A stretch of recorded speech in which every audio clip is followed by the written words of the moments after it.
السلام علیکم، میں ہوں بشرا ریاض اور آپ دیکھ رہے ہیں پرائم نیوز۔ سب سے پہلے شامل کرتے ہیں آج کی اہم خبر۔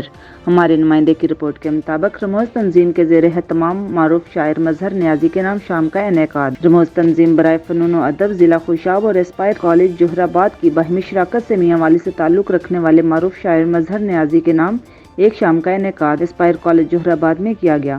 تقریب کی صدارت اردو و پنجابی کے ممتاز شاعر فاروق لودھی نے کی، جبکہ مہمان اعزاز کے طور پر حسنین اختر اور محمد حسین ملک مدعو کیے گئے تھے۔ صاحب نظامت جنرل سیکرٹری رموز عدیل عباس عادل سمیت باقی شاعراء گل جہان، آصف آس، علی ملک، محمد احسان اوان، سعید احمد، ساگر تیمور، کاوش علی شیرازی، خرم شہزاد حسرت، محمد مبشر، کاشف علی، انیس الرحمان، رانا نعمان محمد، عمران ساحل، عمر احمر، مستحسن جامی، رمیز نقوی، عاجز کمال، رانا وحید احمد، مزمل ادریس، کاشف واسفی اور حمزہ جنجوا نے اپنا اپنا کلام پیش کیا۔ کوآرڈینیٹر اسپائر کالج جوہر آباد سجاد احمد، پروفیسر فرحان جویا، پروفیسر نگاہ حسین نے اپنے اسٹاف کے ہمراہ کالج کی نمائندگی کی۔ ملک ذوالفقار علی، اختر محمود، اسد نوید ملک، مہران علی، سمر عباس سمیت دیگر بازوق سامعین عمدہ شاعری سے بھرپور شام سے خوب لطف اندوز ہوئے۔